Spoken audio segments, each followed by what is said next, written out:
بہار قرآن lecture number 3۔ بسم اللہ الرحمن الرحیم، الحمد للہ والصلاة علی اہلہا، اللہم صلی علی محمد وآل محمد وعجل فرجہم۔ آج ہم پارہ نمبر 3 کے 5 نکات کو بیان کریں گے۔ جس طرح سے تعارفی گفتگو میں عرض کیا گیا کہ ایک مسلمان اور ایک مومن کا سوچنے کا انداز الہی انداز ہونا چاہیے۔ اس کی فکر، اس کی سوچ، اس کے ذہن کے اندر، اس کے قلب و جان کے اندر جو عقائد ہیں، جو نظریات ہیں، جن چیزوں پر، جن باتوں پر وہ ایمان رکھتا ہے اور جن کو مانتا ہے، وہ الہی تعلیمات کے مطابق ہونی چاہیے۔ اسی وجہ سے یہ سلسلہ شروع کیا گیا اور آیات کا انتخاب بھی اسی بنیاد پر ہے۔ تو دیکھتے ہیں کہ پارہ نمبر 3 کی جن 5 آیات کو ہم نے چنا ہے، ان میں پروردگار ہمیں کیا سکھانا چاہتا ہے۔ پہلا نقطہ یہ ہے کہ اگر انسان خدا کی ولایت میں نہ ہو تو طاغوت کی ولایت کے تحت چلا جاتا ہے۔ سورہ بقرہ کی آیت 257 میں ارشاد ہوتا ہے، اعوذ باللہ من الشیطان الرجیم، بسم اللہ الرحمن الرحیم، اللہ ولی الذین آمنوا یخرجہم من الظلمات الی النور والذین کفروا اولیاؤہم الطاغوت یخرجونہم من النور الی الظلمات اولئک اصحاب النار ہم فیہا خالدون۔ کہ اللہ صاحبان ایمان کا ولی ہے، وہ انہیں تاریکیوں سے نکال کر روشنی میں لے آتا ہے، اور کفار کے ولی طاغوت ہیں جو انہیں روشنی سے نکال کر اندھیروں میں لے کر جاتے ہیں۔ یہی لوگ جہنمی ہیں اور وہاں ہمیشہ رہنے والے ہیں۔ اس آیت سے جو ہمیں بات سمجھ آتی ہے وہ یہ ہے کہ انسان دو میں سے کسی ایک ولایت کے تحت قرار پا سکتا ہے، یا اللہ کی ولایت یا طاغوت کی ولایت۔ اور جو اللہ کی ولایت کے تحت ہو تو پھر اسے انبیاء کی ولایت کو بھی ماننا ہوگا، اور جو انبیاء کی ولایت کو مانتا ہے تو انبیاء کی ولایت کے بعد ان کے جانشینوں کی ولایت بھی اسے قبول کرنی ہوگی۔ یہ ممکن نہیں کہ انسان یہ کہے کہ میں دیندار بھی ہوں اور دوسری طرف سے انسان کے بنائے ہوئے فلاں نظام کو بھی مانتا ہوں۔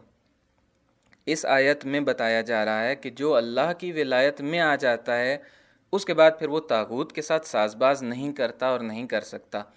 فَمَن يَكْفُرْ بِالطَّاغُوتِ وَيُؤْمِن بِاللَّهِ، اللہ پر ایمان ہے، طاغوت کا انکار ہے اور کفر ہے اس سے، کفر یعنی انکار۔ فَقَدْ اسْتَمْسَكَ بِالْعُرْوَةِ الْوُثْقَىٰ، یہ اسلام کا معنی ہے، طاغوت کا انکار۔ دوسرا نقطہ یہ ہے کہ عزت اور ذلت اللہ عز و جل کے ہاتھ میں ہے۔ سورہ آل عمران کی 26ویں آیت میں ارشاد ہوتا ہے کہ وَتُعِزُّ مَن تَشَاءُ وَتُذِلُّ مَن تَشَاءُ، جسے وہ چاہتا ہے عزت دیتا ہے، جسے وہ چاہتا ہے ذلیل و رسوا کر دیتا ہے۔ عزت اور ذلت اللہ کے ہاتھ میں ہے۔ ہم سب عزت کی تلاش میں ہیں، ایک شخص ہو یا ایک خاندان، ایک معاشرہ ہو یا ایک ملک، کوئی تنظیم ہو یا سیاسی پارٹی، سب عزت چاہتے ہیں۔ دیکھنا یہ ہے کہ قرآن اور روایات میں عزت اور ذلت سے متعلق کیا بیان کیا گیا ہے۔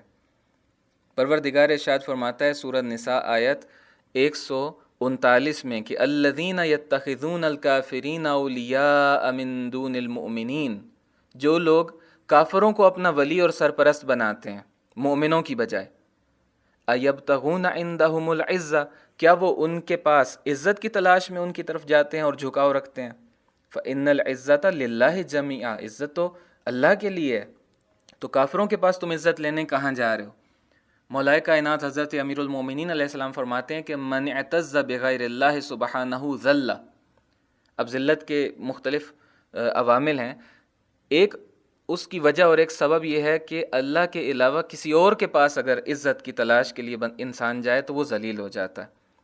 پیغمبر گرامی اسلام صلی اللہ علیہ وآلہ وسلم نے جہاد کو ترک کرنے کو ذلت کا سبب قرار دیا اور فقیری کا سبب قرار دیا، اور جو جہاد کو ترک کرتا ہے اس کا دین بھی بے رنگ ہو جاتا ہے۔ فَمَن تَرَكَ الْجِهَادَ أَلْبَسَهُ اللَّهُ عَزَّ وَجَلَّ ذُلًّا وَفَقْرًا فِي مَعِيشَتِهِ وَمَحْقًا فِي دِينِهِ۔ اور اسی طرح سے ذلت کا ایک اور سبب ہمارا آپس کا اختلاف ہے مسلمانوں کا۔ وَلَا تَنَازَعُوا فَتَفْشَلُوا وَتَذْهَبَ رِيحُكُمْ۔ تیسرا نقطہ پیغمبر گرامی اسلام صلی اللہ علیہ وآلہ وسلم کی اطاعت سے متعلق ہے کہ آپ کی اطاعت اللہ کی محبت کی علامت ہے۔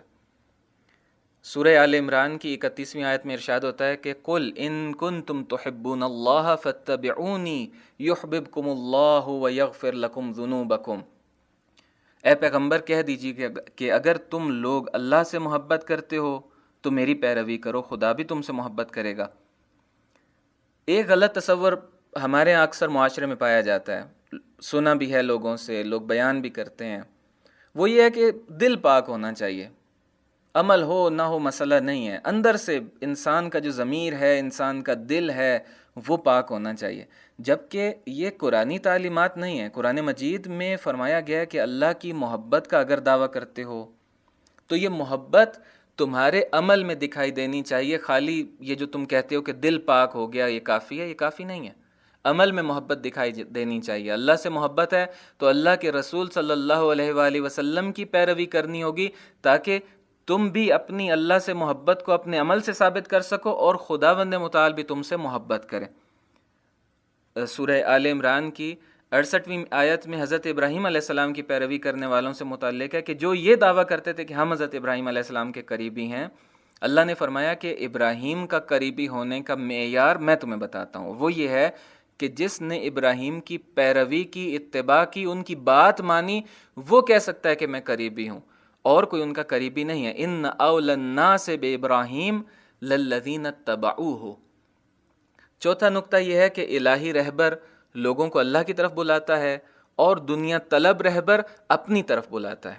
سورہ آل عمران کی آیت نمبر 79 نمبر آیت میں ارشاد ہوتا ہے کہ ما کان لبشر ان یؤتیہ اللہ الکتاب والحکم والنبوۃ ثم یقول للناس کونوا عبادا لی من دون اللہ وَلَكِنْ كُونُوا رَبَّانِيِّينَ بِمَا كُنْتُمْ تُعَلِّمُونَ الْكِتَابَ وَبِمَا كُنْتُمْ تَدْرُسُونَ، کہ کسی بشر کے لیے، کسی انسان کے لیے یہ مناسب نہیں ہے کہ خدا اسے کتاب اور حکمت اور نبوت عطا کرے اور پھر وہ لوگوں سے یہ کہنے لگے کہ خدا کو چھوڑ کر تم ہمارے بندے بن جاؤ۔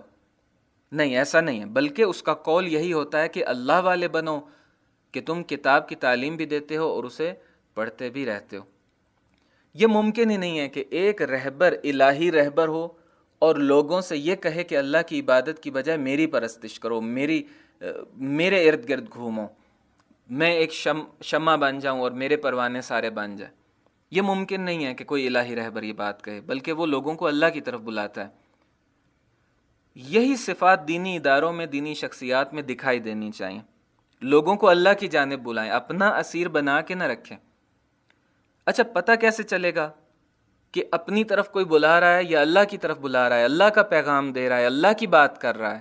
اس کی بڑی سادہ سی اور آسان سی علامت یہ ہے کہ آیا دین کی خاطر وہ شخص یا وہ ادارہ یا وہ تنظیم یا وہ پارٹی یا جو بھی ہے، آیا وہ دین کی خاطر، آیا وہ اللہ کی خاطر، اللہ کی خوشنودی کی خاطر اپنی خواہشوں کو، اپنے مفادات کو فدا کرنے پر تیار ہے؟ اگر ایسا ہے تو وہ اللہ کی طرف بلانے والا ہے، لیکن اگر ایسا نہیں ہے اور جب بات ٹکرا گئی اور اس نے اپنے مفادات کو مقدم ٹھہرایا، اپنی خواہشوں کے پیچھے چلا، تو پھر وہ در حقیقت لوگوں کو اپنی طرف بلا رہا تھا، اللہ کی طرف نہیں بلا رہا تھا۔ پانچواں اور آخری نقطہ یہاں پر یہ ہے کہ اسلام واحد قابل قبول دین اور آئین ہے۔ اسلام کے علاوہ کوئی اور دین، کوئی اور آئین قبول نہیں کیا جائے گا۔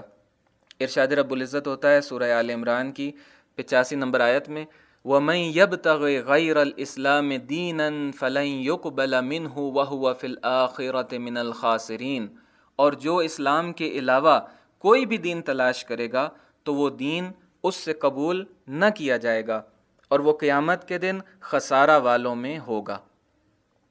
افسوس ہے یہاں پر ایک بات جو رواج پا رہی ہے ہمارے معاشرے کے اندر، افسوسناک۔